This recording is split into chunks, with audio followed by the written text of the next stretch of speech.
রাজনীতিতে এক ব্যতিক্রমী সমাজসেবার দৃষ্টান্ত স্থাপন করেছে নবস্পর্শ মহিলা সমিতি। 50 জন মহিলার এই সংগঠন দীর্ঘদিন ধরে অসহায় মানুষের পাশে দাঁড়িয়ে সমাজ কল্যাণমূলক কাজ করে চলেছে।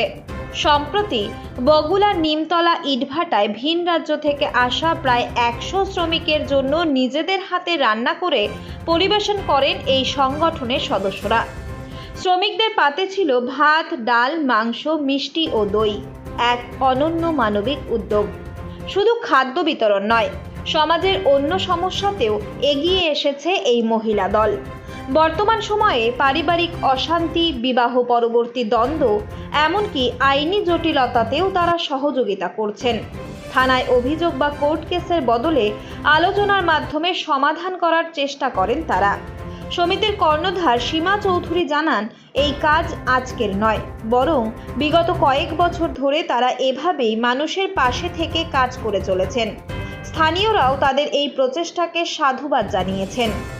নবস্পর্শ মহিলা সমিতি প্রমাণ করেছে মহিলারাও সমাজ পরিবর্তনের অগ্রণী ভূমিকায় থাকতে পারেন।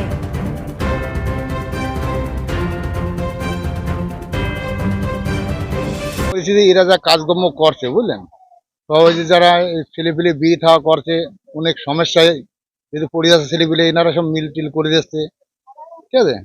আবার সবসময় ধরো কেউ ধরো চলে যাচ্ছে, তাও এরা এসে মিল করে দিয়ে যাচ্ছে। এরাই তো মিলটা করছে বেশি, থানা বানা গেলেই তো করতে পারছে না, এরাই তো করছে বেশি। আমরা তো খুব ভালো দেখছি এনারা যেভাবে কাজ করছে। হ্যাঁ, উপকার মানুষ পাচ্ছে তো অবশ্যই। আজকে এই মহিলা সমিতির থেকে সবাইকে এই ভাটার এদের গরিব মানুষদের দূর দূরান্ত থেকে এসছে, এদের খাওয়া দাওয়ার ব্যবস্থা করেছেন এনারা। কোথায় বাড়ি তাদের? এটা এরা এসছে বিহারে, বিহারে আর ঝাড়খণ্ডের বাড়ি। ভাত দেখলাম, ডাল আর মুরগি পোলট্রির মাংস ছিল, মিষ্টি ছিল, দই মিষ্টি ছিল, পাঁপড় ছিল। উদ্যোগ চলছে যে আমরা এখানে প্রায় 100-র উপরে আমরা এখানে ইটভাটা যারা শ্রমিক আছে বাইরের পরিযায়ী শ্রমিক, তাদের জন্য আমরা একটা খাবারের অ্যারেঞ্জমেন্ট করেছি। আমরা সারা বছরই এটা নিয়ে চলি, যেটা নবস্পর্শ মহিলা সমিতি আমার। তো এই উদ্যোগটা মেন হচ্ছে যে আমরা দুস্থ মানুষদের পাশে থাকি, অসুস্থ দুস্থ, এটা আমাদের কাজ, মানুষকে পরিষেবা দেয়া। বা আমরা সারা বছর এটা আমাদের চলতে থাকে যে আমরা কাজটা করি। মূলত আমার একটু মনে হলো যে এই মুহূর্তে আমাদের এদেরকে কিছু খাওয়ানোর দরকার, বা প্রতি বছরই চলছে এটা আমাদের প্রোগ্রাম। তো সেই উদ্যোগেই এখানে আজকে আমাদের প্রোগ্রাম সব আমরাই করেছি, আমার মেয়েরা করেছে সব। পাশাপাশি আরো অসুস্থদের আমরা ট্রিটমেন্টের জন্য পয়সা দিই। যে কোনো বাড়িতে যদি কেউ মারা গেলে সেখানে দেখা গেল যে তাকে সৎকার করতে পারছে না, সৎ কাজ যেটা করতে পারছে না, সেখানে আমি হেল্প করে দিই যতটা পারি নিজের থেকে, বা আমার এই সংস্থা থেকে, নিজের থেকে বলবো না, সংস্থা থেকে আমি হেল্প করে দিই। তো আর যেটা হচ্ছে যে কোনো বাচ্চা অসুস্থ হলে তার ট্রিটমেন্টের জন্য কিছু প্রয়োজন হয়, সেটা আমরা দিচ্ছি। অসুস্থ মানুষদের হসপিটালে নিয়ে যাচ্ছি। তো এরকম বিভিন্ন ধরনের পরিষেবা। পাশাপাশি আরেকটা হচ্ছে যে কিছু মানুষ আমাদেরকে পারিবারিক সমস্যা নিয়ে আমাদের কাছে আসেন, যেহেতু মহিলা সমিতি। তো সেক্ষেত্রে পারিবারিক স্বামী স্ত্রীর দেখা গেল ঝগড়া অশান্তি চলছে, মিলমহব্বত হচ্ছে না কোথাও, বা দীর্ঘদিন অশান্তি, দীর্ঘদিন কেচ কামারিতে পড়ে আছেন, কোনো সুরাহা পাচ্ছেন না, যারা আমাদের দ্বারস্থ তারা হন। এলে পরে যে আমরা সুবিচার পাইয়ে দেওয়ার জন্য এক সময় যাই, সেখানে তাদের একটা সমাধান আমরা করে দিই। জেলায় মানে প্রতিটা জেলায়, রাজ্যের প্রতিটা জেলায় অলরেডি আমি রাজ্যের মোটামুটি 10 থেকে 12টা জেলা আমার অলরেডি ঘোরা হয়ে গেছে। 10টা-12টা জেলা আমি কাজ করেছি। তবে ধরুন একটা এক্সাম আমি দিচ্ছি যে ধরুন 20টা কাজের মধ্যে হয়তো আমার 5টা কাজ সাকসেস হচ্ছে না, বাকিটা সবটাই সাকসেস হচ্ছে। ধরুন একটা বর্ধমানে গিয়েছিলাম, তো বর্ধমান থেকে একটা পার্টি এসেছিল আমার কাছে অফিসে, 18 বছরের কেস। 18 বছরের কেচে মানে ওনার এত পরিমাণে কেচ কামারি হয়েছিল যে উনি 18 বছরে বাড়ি ছাড়া, ওনার 3 তলা বাড়ি ছিল, পুরো 3 তলা অব্দি জঙ্গল হয়ে গেছিল। মানে সেই বাড়িতে ঢোকার মতো পরিস্থিতি ছিল, বাড়ি ছাড়া হয়ে গেছিল। বাইরে বাইরে কাজকর্ম করে বেড়াতেন, খেতেন। যখন আমাদের সন্ধানটা পেলেন, তখন উনি আমার অফিসে এসেছিলেন।